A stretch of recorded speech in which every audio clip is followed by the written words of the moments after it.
seperti itu. Jadi dia sudah duluan, sudah trauma duluan ya seperti itu. Dan ternyata besoknya kami kembali jam 8 kami harus di sana. Besoknya semuanya berjalan dengan baik, semuanya berjalan dengan lancar. Hasil dari CT scan itu belum bisa kami dapat karena nanti dibacakan di tanggal 20 bulan ini. Ya, jadi dari hari pertama kami ke sana tanggal 20, anak kasih kami kan ini masih diberikan obat oleh dokter, tapi dokter bilang ini obat bukan menyembuhkan, ya, tapi ada sedikitlah buat pembuluh darahnya itu agak terbuka lebih besar, ya, melalui obat ini. Obatnya kecil saja, ya, kecil terus kalau minum setengah saja, ya seperti itu. Dan kami sebagai orang tua ya, terus berharap ya bahwa anak-anak kami ini yang hidup sungguh di hadapan Tuhan, ya, dengan komitmen di hadapan Tuhan. Kami akan percaya ada mujizat yang boleh anak kekasih kami alami. Ya tentunya lewat doa dari seluruh jemaat tempat ini, ya supportnya untuk anak kekasih kami yang ada agar senantiasa apapun yang dikerjakan hari-hari ini dalam masa mudanya, biar senantiasa pelayanannya, sekolahnya, ya semuanya berkenan di hadapan Tuhan. Dan kami orang tua selalu mengingatkan ya dalam perjalanan, kami ingatkan sambil duduk pun di sana kami ingatkan, coba kamu buat komitmen dengan Tuhan. Ya, ketika kamu buat komitmen dengan Tuhan, yakin pasti ada mujizat. Walaupun dokter bilang ini sudah sangat terlambat untuk proses penyembuhan karena minimal itu 6 bulan katanya, ya. Dia umur 6 bulan sudah harus dikerjakan jantungnya, dan ini dia sudah umur 14 tahun ya, dan memang sudah sangat-sangat terlambat seperti itu. Dan kedua dokter katakan operasi ini adalah operasi besar Bapak Ibu, ya jadi jangan main-main dalam proses penyembuhan anak kasih ini. Kami bilang walaupun dokter bilang ini operasi besar sudah sangat terlambat proses penyembuhan, tapi yakin saja ya kalau kamu dibuat komitmen dengan Tuhan pasti ya dokter mau bilang apapun itu dapat dilewati ya asal kamu sungguh-sungguh di hadapan Tuhan. Nah oleh sebab itu Bapak Ibu diberkati oleh Tuhan, kami keluarga minta terus dulu kami dalam doa ya, lebih khusus untuk anak kasih kami ini agar senantiasa kehidupan daripada Ken yang ada. Makanya selalu saya katakan ke ibu-ibu, kalau toh memang lihat anak kasih kami ini yang agak lain dari pergaulannya, tolong ditegur ya, tolong diingatkan. Kami orang tua nggak masalah ya, selama itu baik buat anak kasih kami, siapapun kita untuk menegur kami persilakan ya. Dia mau seperti apa di luar sana kami tidak tahu. Kalau toh ada Bapak Ibu saudara yang melihat, silakan menegur ya. Itu yang kami ingatkan selalu dan selalu kepada anak kami ini ya, selalu buat baik, jangan berbelah ya, seperti itu. Takut akan Tuhan ya, kalian dan percaya semua akan berubah ya. Kesehatan segala yang kamu impikan semua Tuhan akan jadikan berhasil ya. Puji nama Tuhan, Bapak Ibu diberkati oleh Tuhan, dan juga bantu kami dalam doa buat anak kasih kami Medlin yang dalam tugas pekerjaannya senantiasa Tuhan tolong berkati. Catherine juga dalam masa-masa prakteknya saat ini masuk di semester 7, senantiasa Tuhan tolong lancarkan, bisa menyelesaikan studinya dengan baik ya.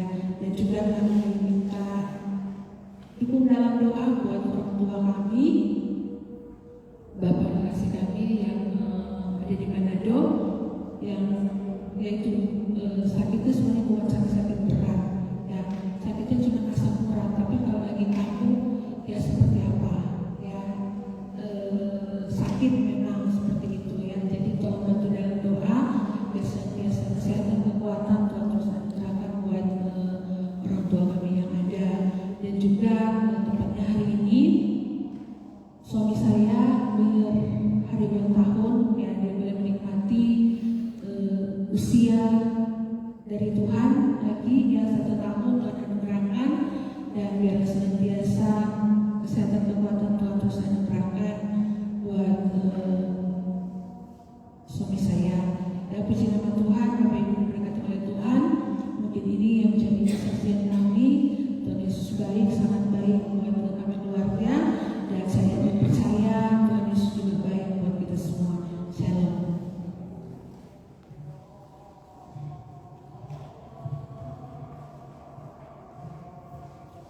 Puji Tuhan, kita sudah mendengarkan kesaksian dari keluarga yang menerima kita ibadah pada saat malam hari ini, dan dimana kita mendengar bahwa ibu kekasih mengalami beberapa yang lalu, tetapi kita bantu dalam doa terutama buat Kenya yang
Bapa, kami bersyukur kepada pada malam hari ini Tuhan.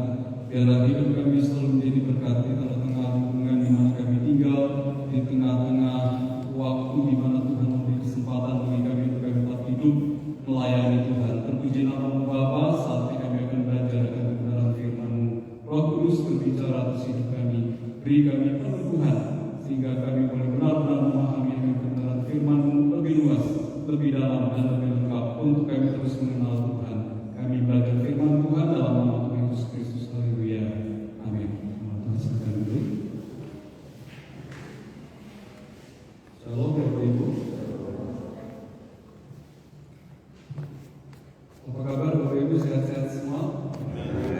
Atau sedang mengalami masalah?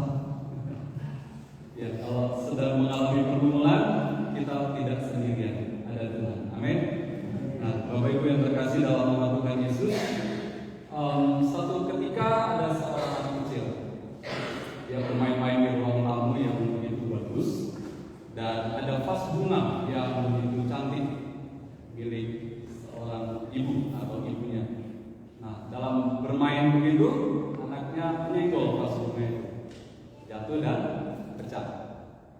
Kalau ibu-ibu punya vas bunga kesayangan, lalu anaknya bermain dan bisa pecah, pasti akan marah. Nah, sama dengan anak ini. Jadi dia begitu takut, dia kumpulkan pecahan-pecahan itu, lalu dia sembunyikan di kamarnya, di bawah tempat tidurnya. Nah, Bapak Ibu, hari demi hari berlalu, dia terus menyimpan semuanya ini sendiri. Setiap kali dia masuk ke dalam kamar, dia teringat akan vas bunga yang pecah. Suatu malam, dia mulai gelisah dan sudah tidak tahan lagi. Akhirnya, sang anak ini datang kepada ibunya. Bu, saya mau jujur kepada ibu. Saya yang memecahkan vas bunga ibu. Tanpa disadari, tanpa disangka, ibunya datang lalu memeluk. Dia sangka akan dimarahi. Lalu ibunya berkata, "Ibu sudah tahu dari pertama kamu memecahkan vas bunga. Tapi yang bikin ibu sedih adalah bukan karena pecahnya vas bunga itu, tapi selama ini kamu memikul beban itu sendirian." Jadi mulai malam itu anak itu senang, anak itu bisa tidur karena dia sudah berbagi kepada ibunya yang disangka marah, tapi ternyata ibu mengasih. Mari kita baca Hakim-Hakim pasal 1. Hakim-Hakim pasal 1 ayat 1 sampai ayat 11. Kita baca secara responsif aja, dan kita baca bergantian. Saya ayat yang pertama, Bapak Ibu dan Saudara ayat yang kedua, dan seterusnya. Sudah dapat? Katakan amin. Amin. Yefta dan Gilead. Adapun Yefta orang Gilead itu adalah seorang pahlawan yang gagah perkasa, tetapi ia anak seorang perempuan sundal. Ayah Yefta ialah Gilead. Ayat 2, Bapak Ibu. Hakim-Hakim pasal 1 ini. Oh, sorry, Hakim-Hakim pasal 11 ayat 1. Maaf. Hakim-Hakim pasal 11 ayat 1 sampai ayat yang ke-11. Saya lihat Bapak Ibu Yefta dan Gilead kayak di kopi. Ya, masih sama bagi Hakim-Hakim pasal 11 ayat 1 sampai ayat yang ke-11. Ayat 2, Bapak dan Ibu semua, 2, 3.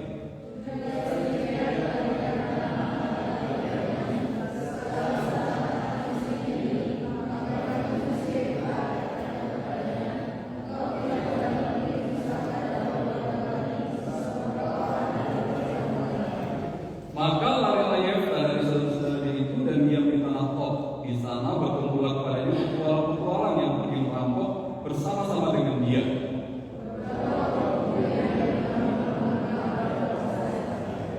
Dan ketika Bani Ammon itu berperang melawan orang Israel, pergilah para tua-tua Gilead menjemput Yefta dari tanah Tob.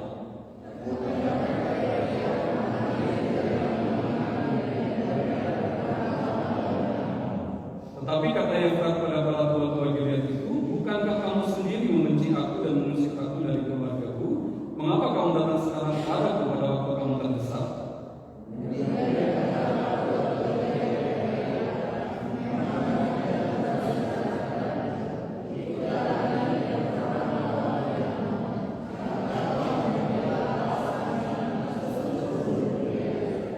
Kata Yefta kepada para tua-tua Gilead, jadi jika kamu membawa aku kembali untuk berperang melawan Amon dan Tuhan menyerahkan mereka kepadaku, maka akulah yang akan menjadi kepala atas kamu.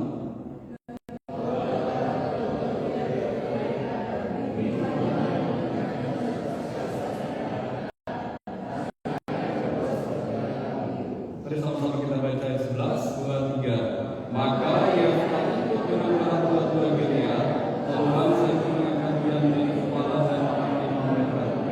Tetapi Yefta membawa seluruh perkara itu ke hadapan Tuhan di Mispa. Amin. Nah, firman Tuhan Bapak dan Ibu sekalian, concern kita di ayat ke-11 bagian B, tetapi Yefta membawa seluruh perkara itu ke hadapan Tuhan. Nah, Bapak Ibu yang terkasih dalam nama Tuhan Yesus, siapa Yefta? Yefta itu adalah pahlawan yang gagah perkasa dari Gilead, itu digambarkan dalam pembelaan firman Tuhan. Lahir dari seorang perempuan Sunda. Ini latar belakang dari Yefta. Dia mengalami penolakan karena lahir dari perempuan Sunda itu, lalu diusir oleh saudara-saudaranya dan kehilangan hak waris dari keluarga. Nah, dia juga hidup sebagai orang buangan di tanah Tob. Nah, Bapak Ibu yang terkasih dalam nama Tuhan Yesus, bagaimana seorang yang penuh dengan luka seperti Gilead, seperti Yefta ini, dengan penolakan, tapi tetap dapat dipakai Tuhan dengan luar biasa.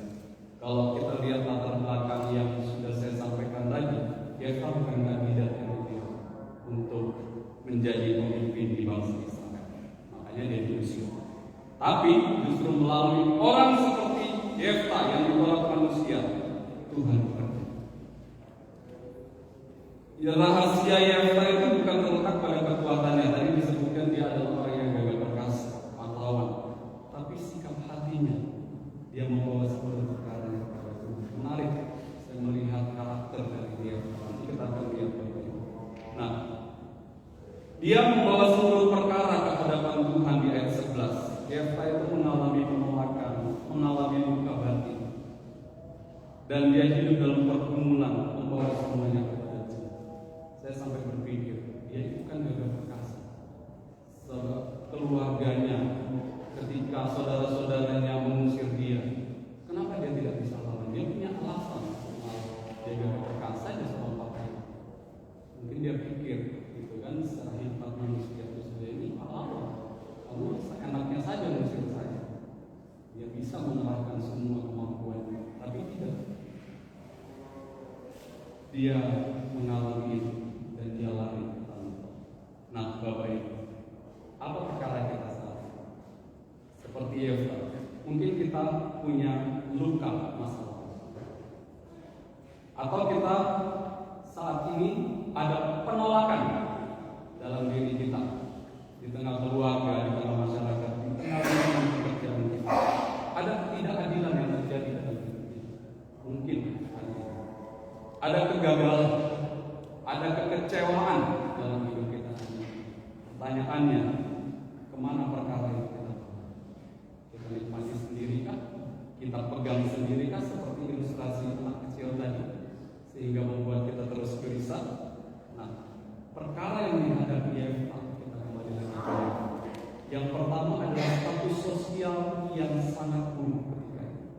Dia anak seorang perempuan Sunda, tidak dianggap dan pasti dikucilkan ketika itu. Dia diusir dan kehilangan hak waris, nggak punya apa-apa. Nah, kalau dia kehilangan hak waris dalam sejarah Israel, dalam budaya Israel, tidak hanya cuma harta benda atau tanah, tapi juga nama dari keluarga. Akan bingung ketika dia ditanya, kamu dari keluarga mana? Dia sudah tidak diakui. Kamu dari mana asalnya? Tanah mana? Nggak punya. Nah, itu Bapak Ibu. Lalu ada luka penolakan dan krisis kepercayaan. Itu di ayat 7. Bukankah kamu membenci aku? Jadi batinnya atau hatinya begitu terluka. Ya, dia seorang gagah perkasa, pahlawan, Bapak Ibu. Yefta sekali lagi bukan lahir dari keluarga yang ideal. Dia lahir dari perempuan Sunda. Dia mengalami penolakan. Tapi semua itu tidak menghentikan rencana Tuhan dalam kehidupannya. Kita apa respon Yefta dari persoalan yang dia hadapi? dari masalah yang dia hadapi.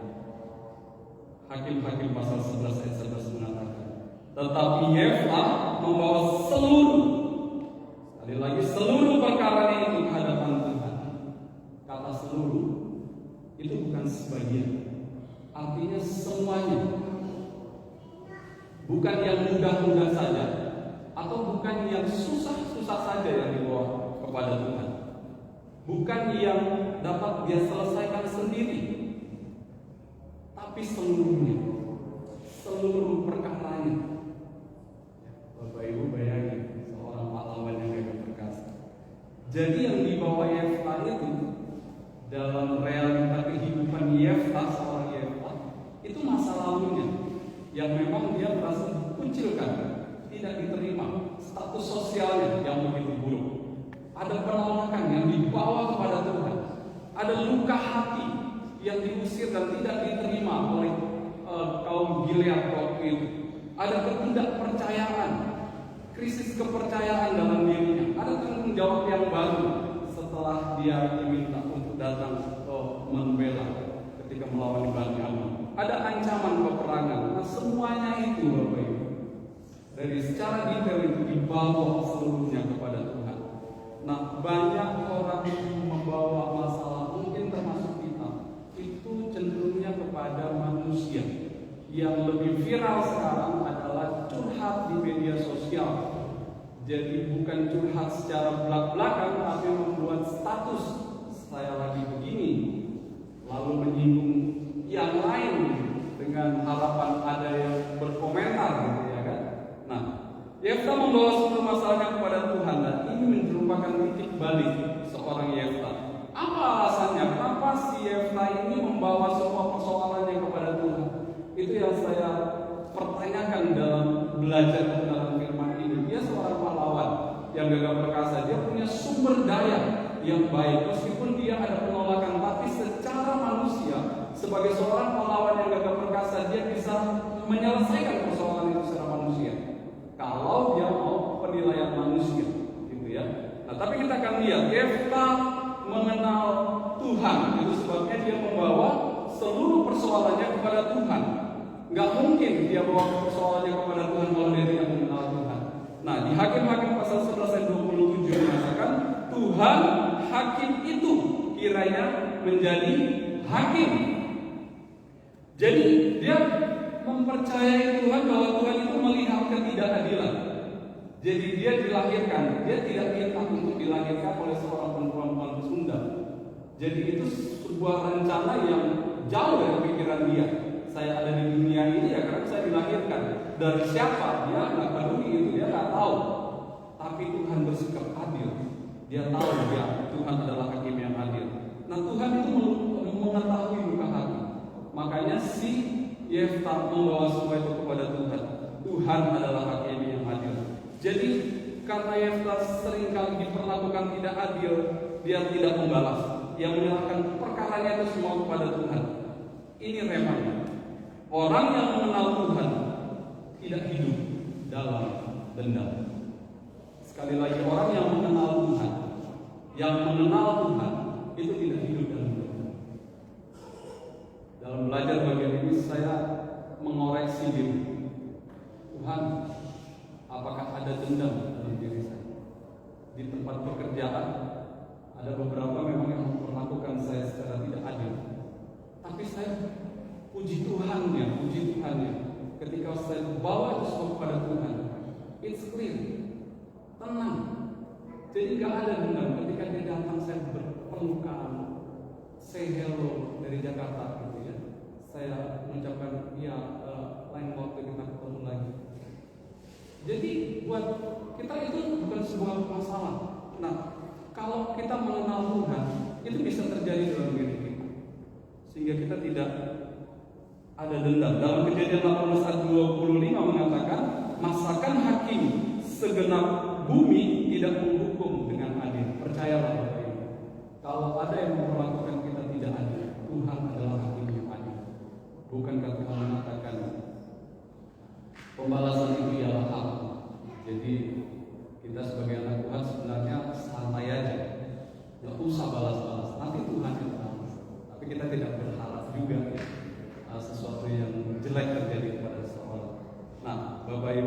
yang kedua, selain Yefta mengenal Tuhan, Yefta bergantung kepada Tuhan di pasal 11 ayat 29. Coba perhatikan bagian singkatnya. Lalu roh Tuhan menghinggapi Yefta.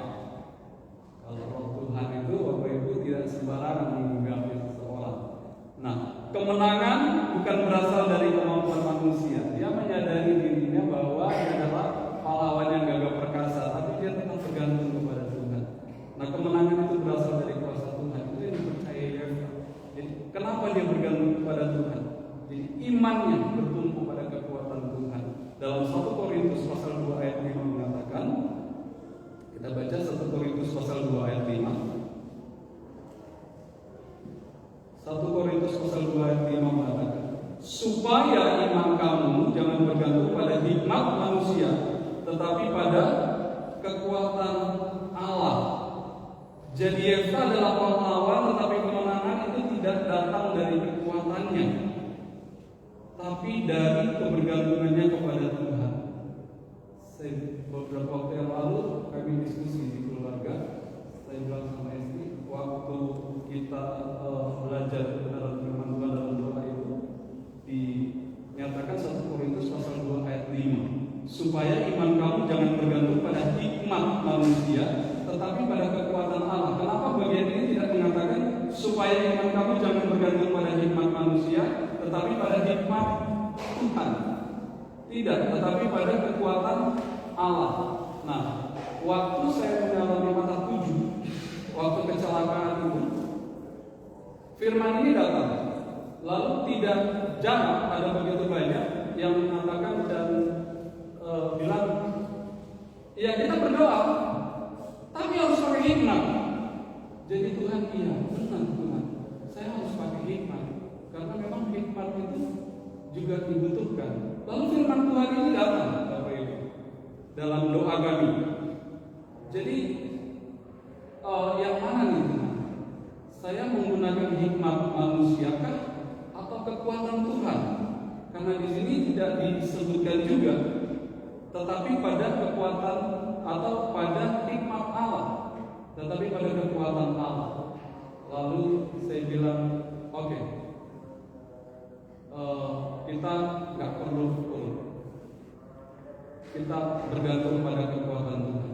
Kita aplikasikan kebenaran firman Tuhan. Terima kasih buat semua orang yang telah mengingatkan kita tentang itu. Tapi kita juga harus belajar bahwa kita patuhi. Akhirnya dalam pergumulan itu ada sebuah pernyataan saya bilang sama Tuhan, nggak apa-apa saya ada di tempat tidur ini sampai kapan Tuhan mau saya ada di tempat tidur ini. Nggak berjalan. Yang penting saya tidak menggunakan hikmat manusia, tapi menggunakan kekuatan Allah. Percaya atau tidak Bapak Ibu, esoknya saya mulai bisa berjalan pelan-pelan dari proses itu. Jadi jangan kita menggunakan akal kita untuk membandingkan kekuatan Tuhan. Tuhan itu tidak pernah berubah dulu sekarang sampai selamanya. Jadi apapun itu tetap bawa semua itu kepada Tuhan. Tuhan pasti akan berikan jawaban. Tuhan ingin kita bergantung kepadanya lebih daripada kepada diri sendiri. Jadi bukan berarti kita antipati terhadap dokter, terhadap obat. Kalau Tuhan memang ingin kita menggunakan itu, gunakan. Tapi dalam pergumulan kita dengan Tuhan, kita bisa bertanya dengan Tuhan. Dalam situasi apapun, dalam pergumulan apapun, jangan khawatir Bapak Ibu. Enggak apa-apa ngomong sama Tuhan, tanya sama Tuhan. Roh Kudus pasti akan mengarahkan kepada kita. Nah, Bapak Ibu, selain Yefta bergantung kepada Tuhan, Yefta serius terhadap komitmennya kepada Tuhan. Dalam Hakim-Hakim pasal 11 ayat 39, ia melakukan kepada anaknya itu seperti yang telah dinasarkannya. Nazarnya Yefta ini menjadi perdebatan hingga saat ini. Apakah benar anaknya itu dipersembahkan atau tidak? Masih banyak hal. Tetapi firman Tuhan mengatakan ia melakukan kepada anaknya itu seperti yang telah dinasarkannya. Artinya Tuhan itu menghargai kesungguhan dari Yefta. Dia menghargai kesetiaan dari seorang Yefta. Komitmen kepada Tuhan yang dijaga oleh Yefta itu dihargai oleh Tuhan. Nah, Bapak Ibu, memang komitmen atau nazar dari Yefta ini sangat luar biasa.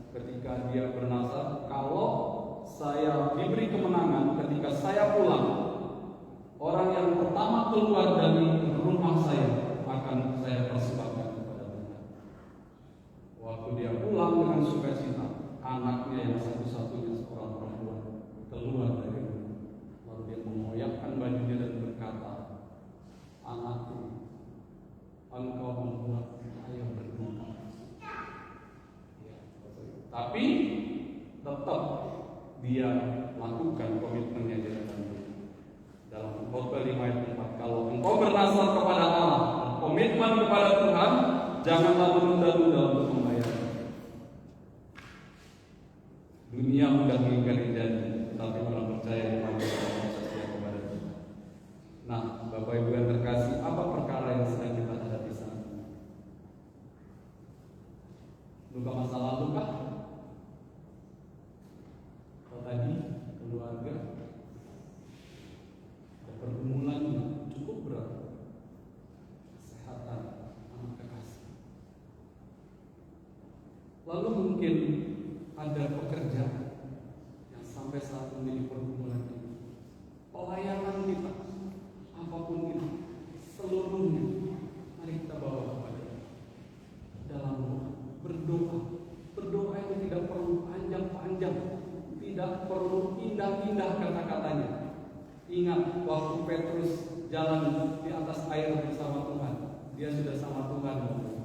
Ketika dia mulai tenggelam, dia cuma berseru, "Tuhan, tolonglah saya." Coba bayangin ketika Petrus sudah mulai tenggelam, lalu dia doa syafaat ketika dia sudah mati. Dia tenggelam dalam air, lalu dia mulai bersyafaat, dia berdoa. Nggak mungkin. Dia cuma bilang, "Tuhan, tolonglah aku." Lalu segera Yesus mengulurkan tangannya menolong Petrus. Jadi jangan khawatir, kita berdoa, sampaikan sama Tuhan, lahir dari hati. Tuhan akan mendengar, Tuhan akan menjawab. Pasti, saya yakin, begitu yakinnya Tuhan akan tolong. Soal waktu itu yang terbaik dari Tuhan. Jadi jangan merasa penilaian manusia itu mengubah situasi. Tetapi doa itulah yang mengubah situasi kita. Ketika kita tak percaya kepada Tuhan, ada begitu banyak doa yang dinaikkan oleh para nabi, para rasul, tidak panjang-panjang, tapi mengandung kuasa. Apa artinya? Artinya kedekatan kita itulah yang menentukan, iman kita itulah yang menentukan. Bayangin Petrus, mungkin kejadiannya ketika dia jalan di atas air, itu dia sudah 2 tahun bersama Tuhan atau 3 tahun bersama Tuhan. Siang malam ada hubungan personal dengan Tuhan, sehingga ketika dia berdoa, Tuhan langsung mengeluarkan kata. Apa yang kita punya masalah? Saya terlalu percaya, terlalu yakin, begitu yakin. Kalau kita sampaikan persoalan kita seperti Yefta, seluruhnya bawa kepada Tuhan, Tuhan akan memberikan jawaban apapun persoalan. Bangun relasi dengan Tuhan, setia kepada Tuhan seperti apa yang kita lakukan. Bergantung sepenuhnya kepada kekuatan Tuhan, bukan kepada hikmat manusia. Nantikan Tuhan menjawab doa. Mari kita bawa sebuah. Jangan pegang sendiri, jangan disimpan sendiri seperti anak kecil tadi yang mengerjakan paspunya. Kita punya Tuhan, bawa seluruhnya, nggak usah dipegang